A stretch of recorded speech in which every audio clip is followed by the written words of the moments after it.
여러분은 전쟁이 무엇이라고 생각하시는지요? 전쟁. 여러분은 전쟁을 어떻게 정의하시는지요? 오늘 말씀은 전쟁에 관한 말씀입니다. 그래서 여러분은 전쟁을 어떻게 정의하시는지요? 그래서 한번 전쟁에 대한 정의를 찾아봤습니다. 그랬더니 사전적 정의가 있고요. 군사학적 정의가 있고요. 정치, 사회학적 정의들이 있더라고요. 이 전쟁에 대해서. 다양한 개념과 다양한 정의들이 있습니다. 그 중에서 제 눈에 들어온 것, 동서고금을 막론하고 범유행 전염병, 팬데믹이죠. 코로나 같은 기근, 자연재해와 더불어 인류를 괴롭히는 재난이다. 저는 이게 눈에 들어왔어요. 전쟁이 무엇이냐? 재난이다. 전쟁이 무엇이냐? 재난이다. 맞습니다. 전쟁은 인류를 괴롭히는 재난입니다. 자, 그렇다면 우리 인류의 역사 가운데서 전쟁에 재난이 없었던 시기는 얼마나 될까요? 갑자기 이 질문이 떠오르더라고요. 재난이니까. 재난 없는, 전쟁이라는 재난이 없었던 시기는 과연 얼마나 될까? 인류의 역사 가운데 얼마나 될 것 같은가요?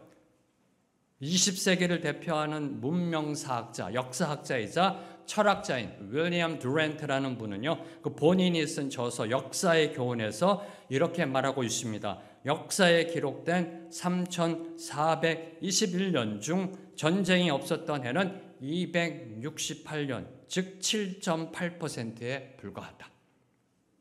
그리고 미래학자는 엘빈 토플러, 들어보셨죠? 토플러는 1945년부터 1990년까지 2340주 동안 지구촌에 전쟁이 없었던 시기는 단 3주일 뿐이었다라고 강조하였습니다. 뭘 의미할까요? 인류의 역사는 한마디로 전쟁의 역사다라는 겁니다. 세계사는 전쟁사라는 겁니다. 전쟁으로 얼룩진 세상, 이 세상이 오늘 저와 여러분이 살고 있는 세상이라는 겁니다. 저와 여러분이 살고 있는 이 세상, 전쟁으로 얼룩진 세상이라는 겁니다. 오늘도 지금도 러시아와 우크라이나가 싸우고 있습니다. 이스라엘과 하마스가 전쟁하고 있습니다. 세계 곳곳에서 크고 작은 내전들이 일어나고 있습니다. 미얀마에서도 아직도 계속해서 내전이 일어나고 있고요. 국가 간의 아프리카에서는 전쟁들이 발발하고 있습니다. 이 팩트 앞에, 이 사실 앞에, 역사적 사실 앞에 반드시 저와 여러분이 질문해야 될 두 가지가 있습니다. 반드시. 첫 번째로 왜 전쟁하는가라는 겁니다. 재난인데 여러분 지난 3년 동안 코로나 팬데믹 좋으셨어요? 재난이잖아요. 재난을 누가 좋아하겠습니까? 재난인데 왜 전쟁하는가? 전쟁은 왜 일어나는가라는 질문을 던져야 합니다. 만약 그 전쟁의 원인을 알 수만 있다면 미연에 방지할 수 있잖아요. 아닌가요? 원인을 알 수만 있다면 전쟁을 미연에 방지할 수 있는 것 아닐런지요. 그래서 내노라 하는 많은 학자들, 특히 군사학자들, 정치 사회학자들이 전쟁의 원인에 대해 다각도로 분석하고 연구해 왔습니다. 그런데 안타깝게도 그 어느 누구도 그 원인에 대해 완벽하게 설명하지 못하고 있습니다. 이는 전쟁학 학자들이 이구동성으로 이야기하는 토로입니다. 그 어느 누구도 전쟁의 원인에 대하여 분명하게 완벽하게 설명하지 못하고 있다. 왜요? 왜냐하면 전쟁에는 수많은 정치, 외교, 군사, 사회적 변수 등이 개입되고 있기 때문에 정치적 변수, 사회적 변수, 군사적 변수, 외교적 변수 등등등이 개입되고 있고, 그리고 각 전쟁마다 각각 다른 변수가 개입되잖아요. 모든 전쟁의 공통되게 전쟁은 원인은 이건 이런 거다라고 말을 할 수가 없는 겁니다. 꼭 집어서 이것 때문에 전쟁이 난다라고 말할 수 없는 겁니다. 자, 이를 역으로 보면 전쟁은 군사학적으로나 정치, 외교, 사회학적으로는 해결할 수 없다. 군사학적으로, 정치적으로, 사회적으로, 외교적으로는 해결할 수 없음을 암시하고 있는 겁니다. 자, 두 번째, 저와 여러분이 던져야 될 질문. 그럼 전쟁의 승자는 누구인가? 라는 질문입니다. 그동안 수없이 발발했던 수많은 전쟁, 그 전쟁에서 승리하는 자는 과연 누구인가요? 지난 세기 세계 1차, 2차 세계대전 승자는 누구인가요? 6.25 전쟁, 한민족의 6.25 전쟁 승자는 누구인가요? 이 두 가지 질문. 이 두 가지 질문에 대해 오늘 말씀을 통해 그 답을 듣고자 합니다. 자, 오늘 말씀을 보면 하나님의 택한 민족 이스라엘 내에서도 전쟁이 발발하였습니다. 인류의 역사는 전쟁의 역사입니다. 하나님이 택한 민족도 예외가 아닙니다. 이스라엘 내에서도 전쟁이 발발하였음을 오늘 말씀은 기록하고 있습니다. 자, 이스라엘은 사울이 죽은 후에 남북으로 분열되어 각각의 정부를 수립하였습니다. 이러한 각각의 단독 정부 수립은요, 당연히 두 정부 간의 갈등이 생겨날 수밖에 없는 거죠. 인간이 만든 시스템은 누가 정통성이냐, 누가 사울 뒤에 이스라엘의 정통성을 갖느냐, 그 정통성의 시비를 불러일으킬 수밖에 없었습니다. 다시 말해 남쪽 다윗의 유다 정부와 북쪽 이스보셋의 이스라엘 정부 간의 전쟁은 필연적 산물이었다라는 겁니다. 그 필연적 산물인 그곳에 배후가 무엇인가, 왜 전쟁으로 끌고 갔는가, 오늘 말씀을 통해 저희들이 깨닫게 되기를 소망합니다. 자, 오늘 말씀 12절 13절 두 구절 말씀 함께 읽습니다. 시작. 내 아들 아브넬과 사울의 아들 이스보셋의 신복들은 마하나임에서 나와 기브온에 이르고 스루야의 아들 요압과 다윗의 신복들도 나와 기브온 못가에서 그들을 만나 함께 앉으니 이는 못 이쪽이요 그는 못 저쪽이라. 북쪽 이스라엘 정부의 군사령관, 사울의 군대 장관이었던 아브넬, 북쪽 이스라엘의 실질적인 권력을 쥐고 있던 아브넬이요, 전군을 거느리고 기브온으로 진격하였습니다. 이에 맞서 유다 군대도, 요압이 이끄는 유다 군대도 출격하였습니다. 자, 이 전투는 남쪽과 북쪽의 갈등이 이제 본격화되었으면, 역사적으로 볼 때는 다윗이 왕이 된 뒤 2년 뒤에 일어난 일입니다. 이제 남과 북의 갈등이 본격화되었음을 보여주는 사건으로 여러분이 놓치지 말아야 될 것, 이 전쟁은 북쪽 이스라엘의 아브넬이 시작했다는 겁니다. 북쪽 이스라엘의 아브넬이 먼저 유다를 침공하였습니다. 자, 지난주 말씀 기억나시는지요? 지난주 말씀, 다윗은 국정 운영의 우선순위를 어디다 두었나요? 영토 확장? 부국 강병? 아니요. 하나님의 선을 이루는데 국정 운영의 우선순위를 두었습니다. 그런데 한쪽이 공격하는 상황에서는 어쩔 수 없이 맞서 싸울 수밖에 없었던 겁니다. 자, 그렇다면 이제 본론적인 질문이요.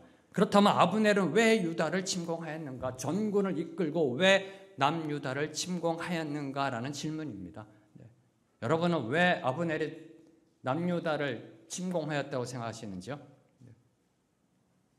이에 대해서 성경이 답을 합니다. 야고보서 4장 1절 말씀.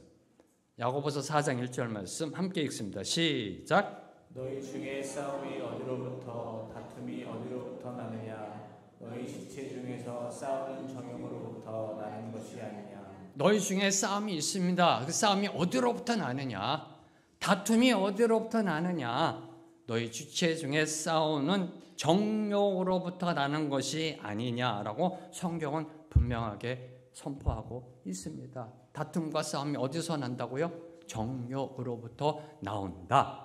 이것이 앞서 저희들이 제기한 첫 번째 질문의 답입니다. 왜 전쟁하나요? 왜 전쟁이 일어나는가에 대한 답입니다. 모든 전쟁의 궁극적인 원인은 바로 정욕입니다. 정욕. 저의 개인적인 생각이 아닙니다. 하나님의 말씀입니다. 하나님의 말씀이 선포합니다. 모든 싸움, 전쟁, 다툼의 원인은 정욕이다. 근데 여기서 정욕으로 번역된 그 원어는요, 쾌락을 추구하는 성적인 욕망을 가리키는 게 아닙니다. 쾌락을 추구하는 그 성적인 욕망을 가리키는 것이 아니라 과도한 욕심, 자기의 정당한 목 이상의 것을 바라는 모든 욕심의 욕망, 한마디로 탐욕을 가리키는 단어입니다. 탐욕.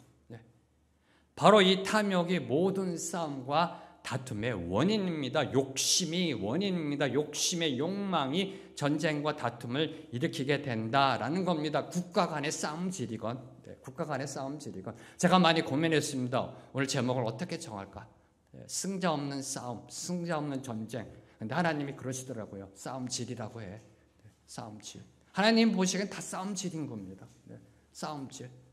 국가 간의 싸움질이건 개인 간의 싸움질이건 모든 분쟁과 다툼과 시비의 궁극적인 원인은 바로 우리 인간 내부, 저와 여러분의 내부 속에 있는 욕심, 탐심, 탐욕으로부터 비롯됨을 성경은 분명하게 경고하고 있습니다. 바로 이 탐욕의 눈이 먼 아브넬이 전쟁을 일으켰던 겁니다. 이 탐욕, 이 욕심 때문에 자, 북쪽 이스라엘뿐만 아니라 이제 이스라엘을 접수했습니다. 사울 왕이 살아있을 때는 사울 왕 밑에서 군대 장관으로 그 명예와 권력을 누리다가 이제 사울이 죽으니까 욕심이 생긴 겁니다. 내가 이 나라를 먹어버리겠다.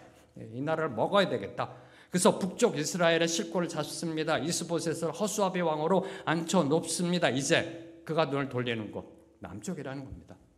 남쪽 유다를 향한 자신의 지배력을 확장하기 위한 욕심, 이스라엘 전체를 지배하고자 한 그 헤게모니의 탐욕 때문에 전쟁을 일으켰던 겁니다. 그 탐욕 때문에, 그 욕심 때문에 아브넬은 사울을 패하고 다윗을 왕으로 세우신 하나님의 뜻을 거스르고 말았습니다.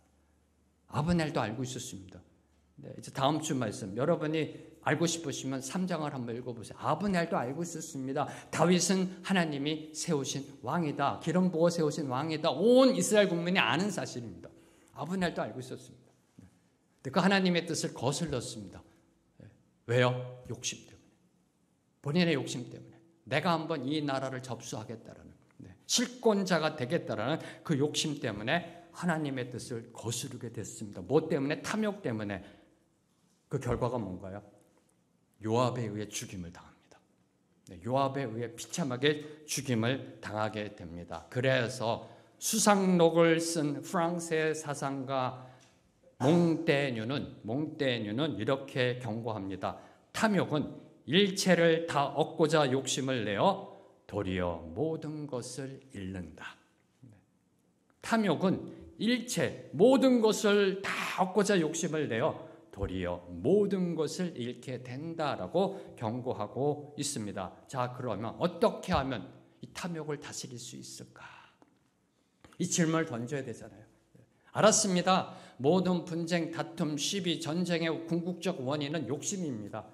탐심입니다. 더 많이 갖겠다고, 더 많이 소유하겠다고, 저거 내가 뺏어야 되겠다고. 그게 모든 싸움, 다툼의 원인입니다. 자, 그럼 다음 질문을 저와 여러분이 던져야죠. 저와 여러분의 공통적으로 일어나고 있는 욕심이 있잖아요. 어떻게 하면 그럼 탐욕을 다스릴 수 있을까? 어떻게 하면 이 욕심의 욕망을 제어할 수 있을까? 마인드 컨트롤, 마음 수련, 템플 스테이, 명상 가능한가요? 가능할까요? 네. 한번 여러분 생각해보세요. 여러분이 여러분의 마음속에 올라온 그 탐욕, 탐심, 욕심, 정욕, 욕망 어떻게 다스릴 수 있을 것 같으세요? 네. 인간은 절대로 타락한 본성을 다스릴 수가 없습니다. 인간은요. 이 또한 성경이 답을 주고 있습니다. 갈라디아서 5장 16절 말씀 함께 읽습니다. 시작. 내가 이르노니 너희는 성령을 따라 행하라. 그리하면 육체의 욕심을 이루지 아니하리라. 저는 성경이 너무 좋아요. 너무 좋아요. 네. 왜요? 모든 문제의 답이 다 성경에 있어요. 네. 믿어주세요. 믿어주세요. 성경적 질문이나 우리의 인생, 세상적 질문에 대한 답이 모두 다 성경에 들어있어요. 중요한 건 뭐예요? 우리가 성경을 모른다는 거죠.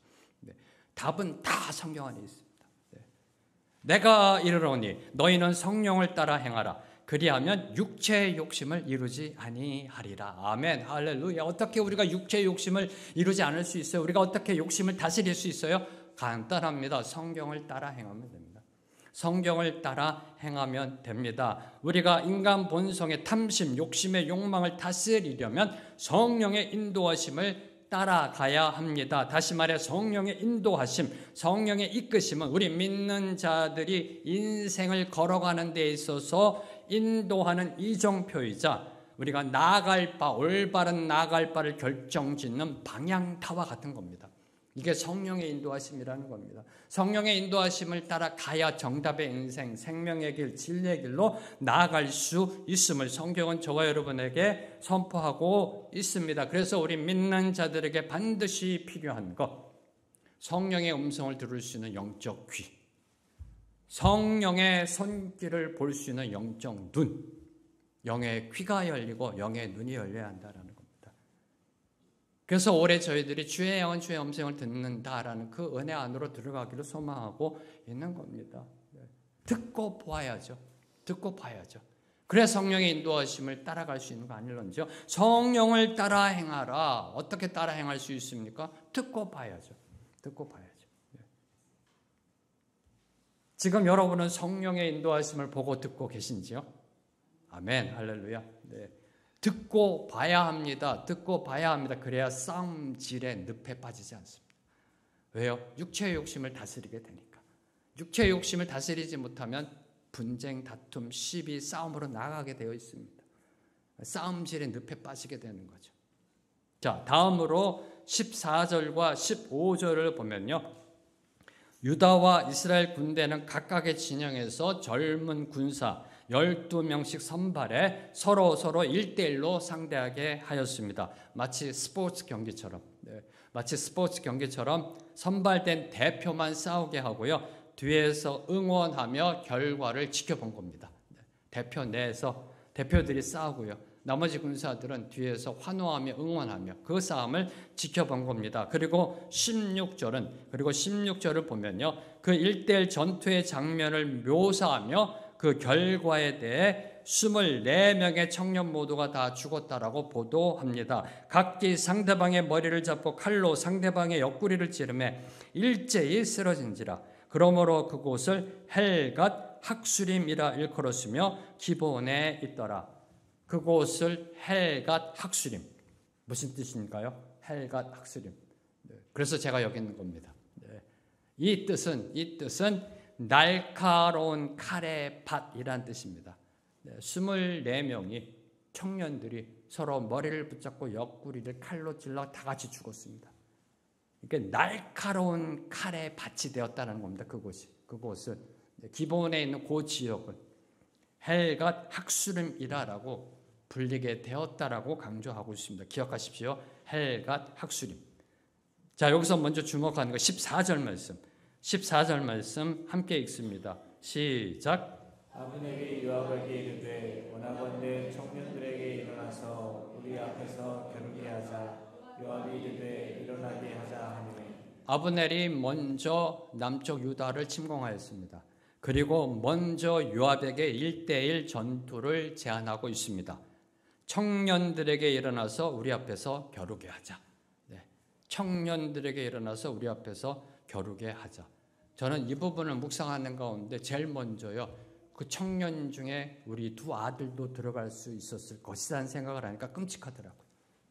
끔찍하지 않으세요? 남일 같으세요? 남일 같으세요? 청년들에게 일어나서 우리 앞에서 겨루게 하자. 만약에 저와 여러분이 3,000년 전에 살고 있었다면 저와 여러분의 아들들도 여기에 있을는지 누가 압니까? 그리고 청년들 중에 24명에 들어가 있을지 어떻게 하냐고요. 청년들에게 일어나서 우리 앞에서 겨루게 하자. 당시 전쟁에 있어서의 어떤 양상 중에 하나가 이 대표적인 1대1 전투입니다. 1대1 전투는요, 병력 손실을 최소화하면서 승부를 가릴 수 있는 방법이었었습니다. 그래서 고대 전쟁에는 이렇게 전쟁을 하는 경우가 종종 있었습니다. 굳이 우리가 다 같이 싸울 게 뭐 있느냐, 대표만 내어서 그걸로 승패를 결정짓자. 전쟁 역사를 보면 그러한 전쟁들이 종종 있었습니다. 1대1 전투로 24명이 전투하는 곳에서 승패를 가리자. 왜요? 동족 사이의 혈전은 피하고자 함이었던 겁니다. 전면전으로 나아가면 동족 상전이 되기 때문에. 그런데 여기서 저와 여러분이 주목해야 되는 것. 아브넬이 이야기한 청년들에게 일어나서 우리 앞에서 겨루게 하자. 겨루게 하자. 이 겨루게 하자로 번역된 원어는요, 장난하다, 즐기다라는 뜻입니다. 장난하다, 즐기다. 이 아브넬이 이 전쟁을 어떻게 보고 있는지를 보여주는 단어예요. 자기가 안 나간다고 그렇죠. 자기가 나가지. 그 청년들, 꽃다운 나이의 청년들을 내보내면서 장난하다, 즐기다의 용어를 쓰고 있는 겁니다. 자, 이는 아브넬이 젊은이들의 목숨을 걸고 장난하고 즐기자라고 제안한 겁니다. 그리고 요압은 이 제안을 받아들였습니다. 요압이 이르되 일어나게 하자. 참으로 한심스러운 모습 아닌가요? 너무나 한심스럽습니다. 네. 지 아들들이 거기 서서 봐요. 너무나 한심스러운 모습입니다. 생명을 담보로 전쟁놀이를 하자는 제안도 악하며 그 제안을 받아들여 소중한 생명을 사지로 내모는 행위도 악합니다.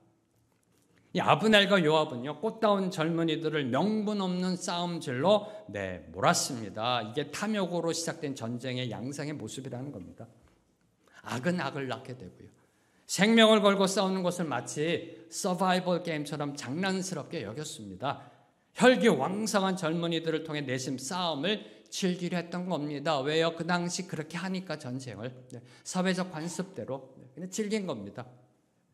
근데 정말 안타까운 거, 오늘날 이 21세기에도 오늘날 우리 주변에도 요압과 아브넬처럼 인생을 장난처럼 사는 사람들이 있다는 사실입니다. 인생을 이렇게 장난처럼 사는 사람들이 있습니다. 즐기자, 장난치자.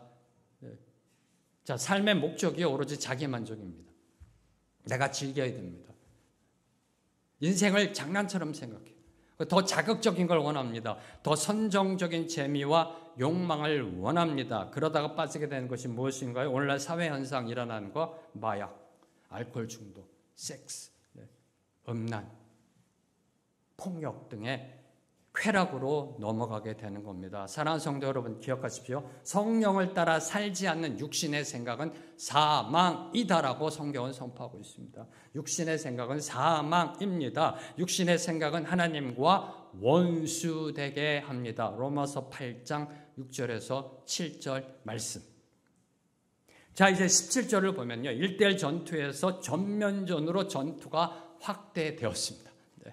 전투가 확대되었고 그 결과 아브넬의 군대가 패하였음을 보도하고 있습니다. 17절 말씀 함께 읽습니다. 시작. 그날의 싸움이 심히 맹렬하더니 아브넬과 이스라엘 사람들이 다윗의 신복들 앞에서 패하니라.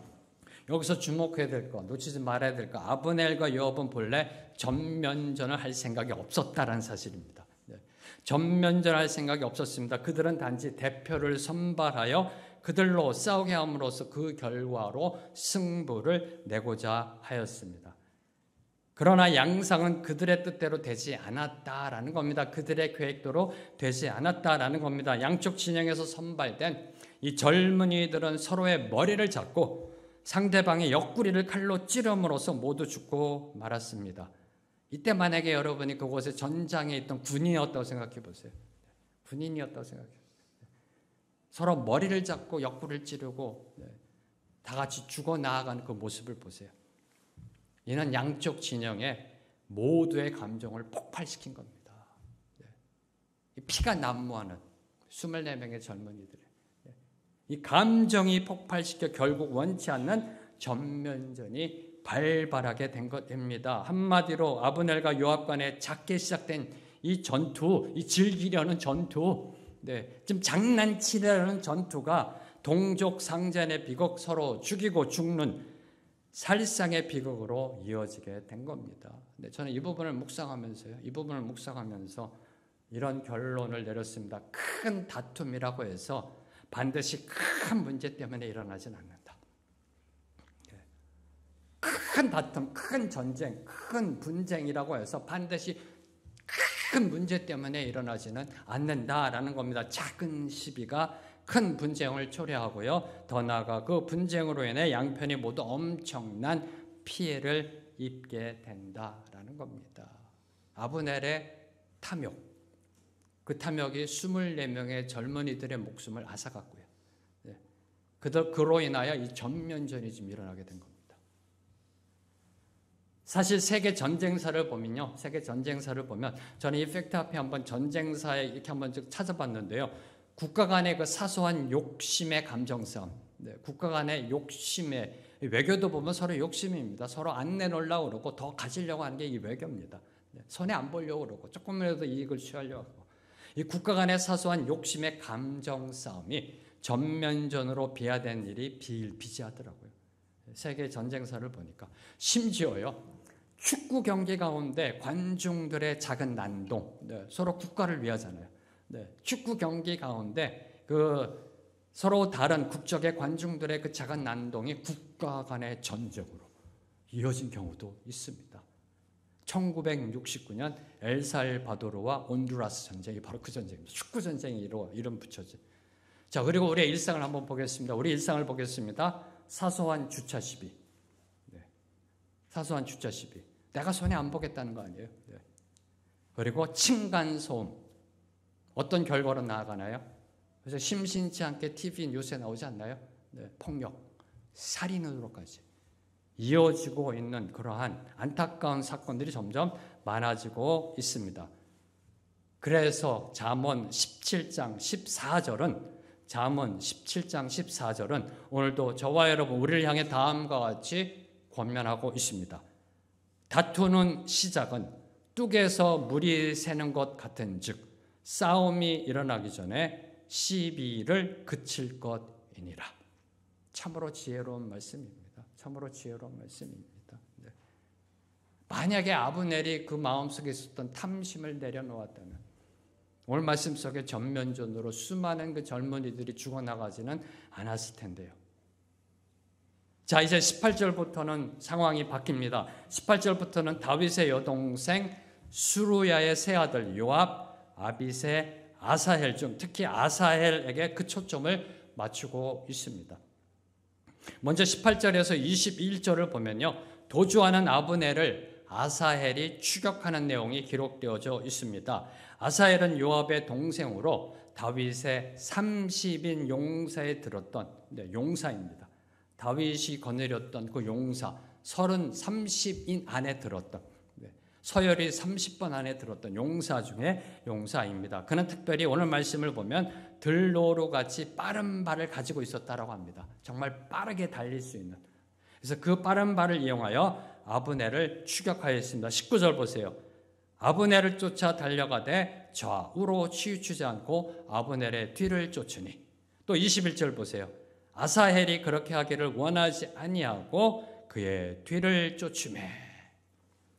이는 아사헬이 오직 아브넬을 목표로 하여 쫓아갔음을 보여줍니다. 다른 사람 신경 안 쓰고 오직 아브넬을 잡겠다라는 그 일념으로 달려나갔음을 보여주고 있습니다. 아사헬은 아브넬이 그만 쫓아오라고 회유했지만 듣지 않았습니다. 오로지 아브넬을 잡고자 더 속도를 내어 달려나갔습니다. 그럼 질문 던져야죠. 그럼 왜 아사헬은 그리도 아브넬을 잡고자 하였는가? 왜 아사헬은 그 아브넬을 잡고자 했는가? 그 이유 간단하지 않나요? 전과를 올리기 위하여. 그죠? 전과를 올리기 위하여 세상에 자신의 용맹함을 드러내기 위하여 내가 저 적정의 군대 장관을 사로잡았다. 나 같은 사람이 있으면 나와보라고 그래. 자신이 얼마나 잘났는지 세상에 알리기 위한 거 아닌가요? 이 또한 탐욕의 싸움질이라는 겁니다. 이 또한 탐욕의 싸움질. 근데 그 탐욕의 결과는 뭔가요? 죽음이잖아요. 죽음이요. 아브넬의 결과도 죽음이었고요. 이 아사헬의 결과도 죽음이었습니다. 여기서 저와 여러분이 묵상해야 되는 것. 아사헬은요. 아브넬의 말처럼 아브넬의 적수가 되지 못했다라는 사실입니다. 못했다. 그럼에도 자신의 빠른 발 과신한 겁니다. 자신의 능력을 과신한 겁니다. 과욕이 일어난 겁니다. 욕심의 욕망이 일어난 겁니다. 내가 다리가 빠르니까 그리고 내가 다윗의 30인 용사 중에 용사니까 내가 저 아브넬을 잡으리라. 욕심의 욕망이 일어났던 겁니다. 만용을 부리다가 비참한 최후를 맞게 되었던 것입니다. 아사헬 혼자서 아브넬을 쫓는 것은 너무나 무모하고 위험한 추격이었다라는 겁니다. 그리고 또 하나 아브넬의 군대가 이제 패하여 도망갑니다. 근데 굳이 그걸 쫓아가가지고 전쟁 중에 서로 싸우는 중이면 모르는데 패하여 도망가는 군대를 끝까지 쫓아가가지고 그 아브넬을 잡으려고 한 그 쫓을 이유는 없었던 겁니다. 전 이 사실을 보면서요. 우리의 영적 싸움도 마찬가지다라는 그 결론으로 이끌었습니다. 저와 여러분이 살고 있는 이 시대, 저와 여러분의 싸움, 이 영적 싸움, 믿음의 싸움, 영적인 싸움도 마찬가지라는 겁니다. 주님이 저와 여러분에게 맡겨주신 사명, 맡겨주신 그 일들을 수행함에 있어서 최선을 다해야 됩니다. 우리에게 주신 달란트대로 최선을 다해야 합니다. 그런데 그 주어진 책무에 최선을 다해야 돼. 뭘 내려놓아야 한다? 과욕을 내려놔야 된다. 욕심의 욕망을 내려놓아야 한다. 나에게 허락된 그 능력과 은사 안에서 겸손하게 그 책무를 수행해 나아가야 한다라는 겁니다. 그 책무 수행이요, 나를 높이려는 목적이 있어서는 안 된다는 겁니다. 나를 높이려는 것이 아니라 하나님의 영광을 드러내는데 쓰임 받아야 한다라는 겁니다. 만약에 나의 능력을 벗어나는 거라면 함께 해야죠. 함께 해야죠. 바로 이 교훈을 주고 있는 겁니다. 욕심을 부려서는 안 된다는 겁니다. 내가 해서 한 건에서 내가 이런 사람이라는 걸 좀 보여줘야 되겠다. 가 아니라 능력이 모자라면 옆에 계신 분들과 함께 동역하며 내가 이러니 내가 부족하니 겸비하게 함께 동역할 것을 말씀드리고 함께 협력해 나아갈 때 승리의 깃발을 올릴 수 있음을 오늘 말씀은 저와 여러분에게 교훈하고 있습니다. 자, 이제 22절을 보면요, 특별히 아브넬이 추격해온 아사엘을 회유한 내용이 기록되어 있습니다. 22절 말씀 함께 읽습니다. 시작. 아브넬이 다시 아사엘에게 이르되 너는 나 쫓기를 그치라. 내가 너를 쳐서 땅에 엎드러지게 할 까닭이 무엇이냐? 내가 어떻게 내 형 요압을 대면하겠느냐? 아브넬은요, 아사헬을 해치고 싶지 않다고 말하였습니다. 네. 아브넬이 아사에게 이르되 너는 나 쫓기를 그치라. 내가 너를 쳐서 땅에 엎드려지게 할 까닭이 무엇이냐? 내가 널 죽일 이유가 무엇이냐? 해치고 싶지 않았습니다. 그리고 그 이유에 대해 이렇게 말합니다. 내가 어떻게 내 형 요압을 대면하겠느냐? 내 형 요압을 대면하겠느냐? 저는 이게 앞뒤가 안 맞더라고요. 나 너 죽이고 싶지 않아. 그 이유에 대해서 내가 네 형을 어떻게 보니? 이게 이해가 안 됐어요. 국가가 나눠져 있잖아요. 한 사람은 저 북쪽의 군대 장관이고 한쪽은 이 남쪽의 군대 장관이고 이제 서로 전쟁하는 서로 원수지간인데 내 형 요압을 대면하겠느냐? 어떻게? 어떤 뉘앙스가 느껴지세요? 이게요? 아브넬이 왜 요압을 대면합니까? 그리고 왜? 대면할 일은 또 무엇인가요? 대면할 일은 또 무엇인가요?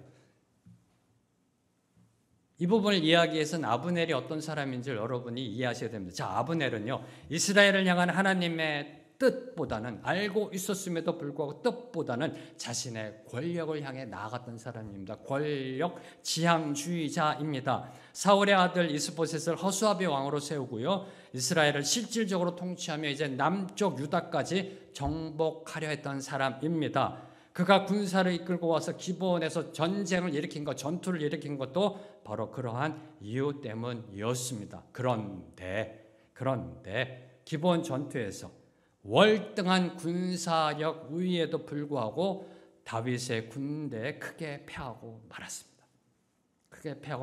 그리고 지금 도망치고 있습니다. 다윗의 군대를 이길 승산이 없음을 간파하였던 겁니다. 알고 있습니다. 다윗은 하나님이 세우신 왕이라는 거. 사무엘이 기름 모세운 왕이라는 거. 3장 보시면 여러분이 아브넬이 이제 고백합니다. 스스로. 이스보셋에게. 압니다. 알고 있습니다. 이게 간파한 겁니다.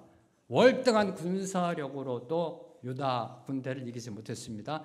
도주합니다. 그리고 이 게임은 안 되는 게임이구나라는 어떠한 그러한 느낌이 있었을 겁니다. 이때 아브넬은 무슨 생각을 했을까요? 혹시라도 나중에 일이 잘못되어 다윗과 손잡을 경우 다윗의 신복인 요압과의 관계를 염려하진 않았을까요? 내 형 요압을 어떻게 대면하겠느냐?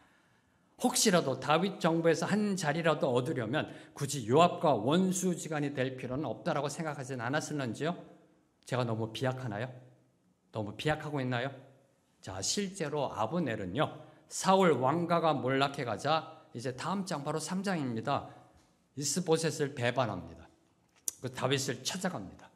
다윗 편에 붙으려 한 기회주의자였다는 겁니다. 기회주의자.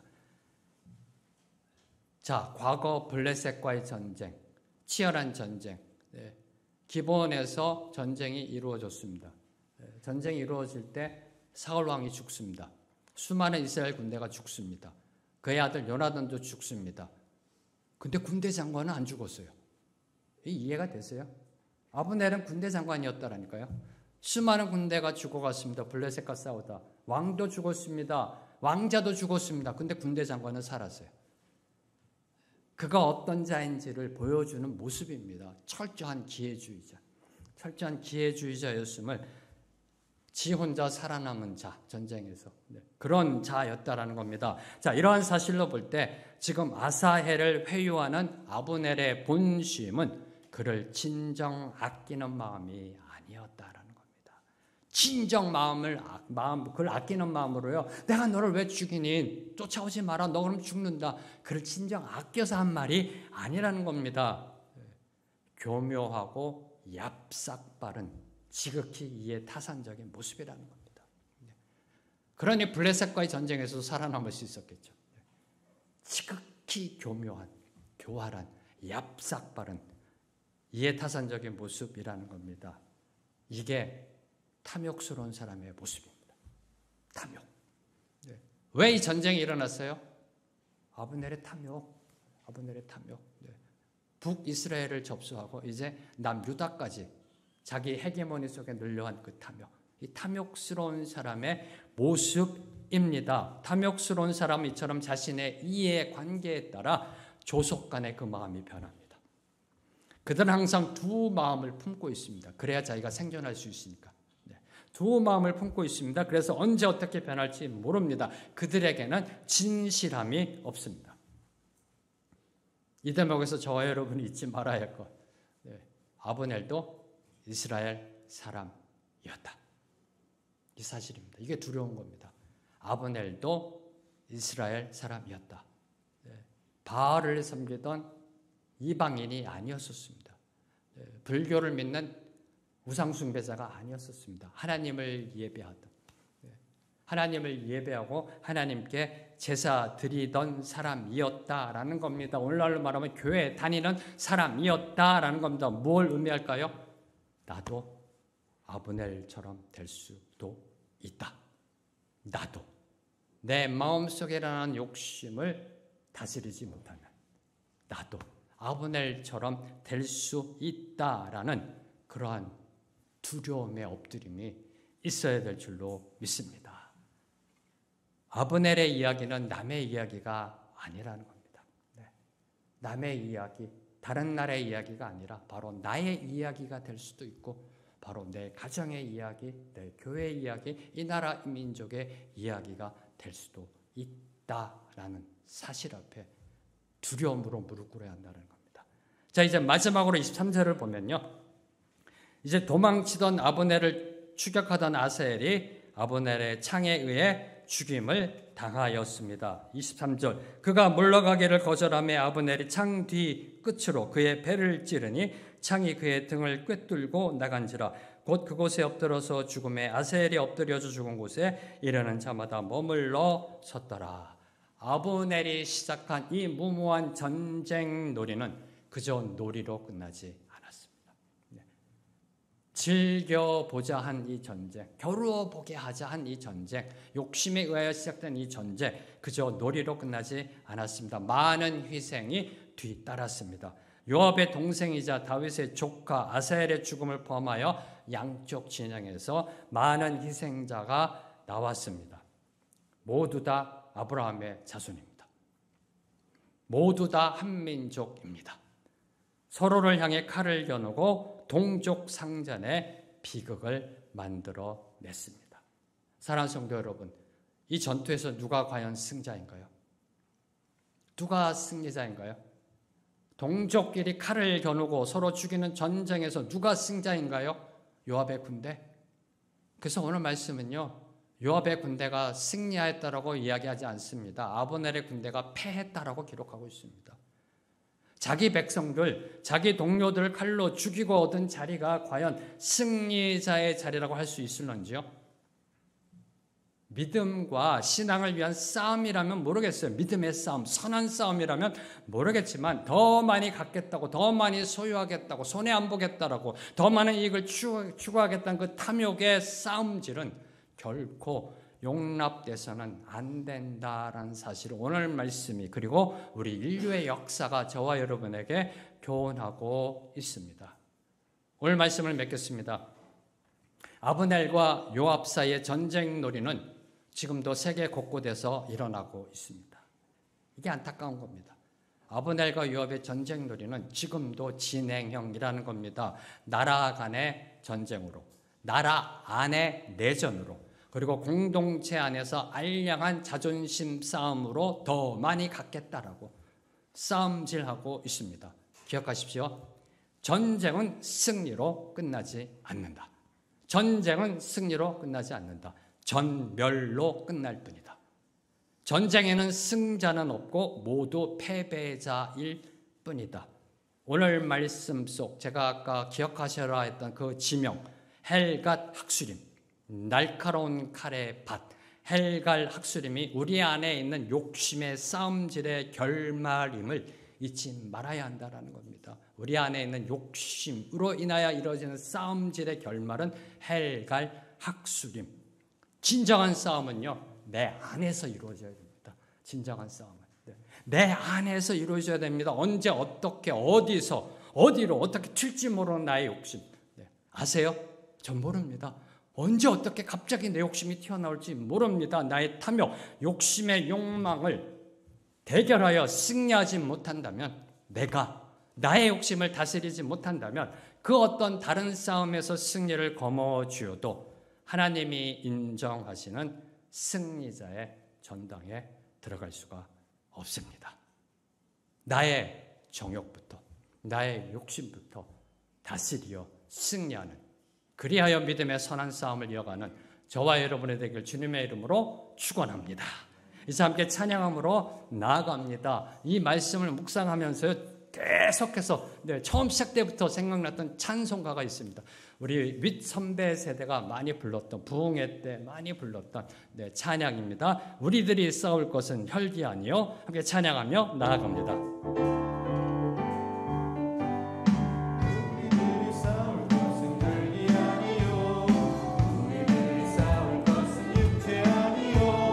마귀 권세 맞서 싸워 깨쳐버리고 죽을 영혼 살릴 것일세. 마음으로 힘써 나가세. 한 마음으로 힘써 싸우세. 악한 마귀 군사들과 힘써 싸워서 승전고를 올리기까지. 우리들이 이룬 가운데가 아니요, 우리들의 가진 건 강철 아니요, 하나님께 받아가진 평화의 복음 거룩하신 말씀이로다. 한 마음으로 힘써 나가세. 한 마음으로 힘써 싸우세. 악한 마귀 군사들과 힘써 싸워서 승전고를 올리기까지. 악한 마귀 제아물이 강할지라도 우리들의 대장 예수 앞서가시니 주저 말고 용감하게 힘써 싸우세. 죄의 승리 얻을 때까지. 한 마음으로 힘써 나가세. 한 마음으로 힘써 싸우세. 악한 마귀 군사들과 힘써 싸워서 승전고를 올리. 한 번 더 고백합니다. 한 마음으로 힘써 나가세. 마음으로 힘써 나가세. 한 마음으로 힘써 나으세. 악한 마귀 군사들과 힘써 싸워서 승전고를 올리기가. 영광 영광 할렐루야. 영광 영광 할렐루야. 영광 영광 할렐루야. 영광 영광 할렐루야. 오 승리한 영광 영광 할렐루야. 영광 영광 할렐루야. 영광 영광 할렐루야. 영광 영광 할렐루야. 오 승리하리. 마귀들과 싸울지라. 마귀들과 싸울지라. 죄악 벗은 형제여 담대하게 싸울지라. 저기 약한 정병과 심판 날과 멸망에 내가 섰는 눈앞에 곧 다가오리.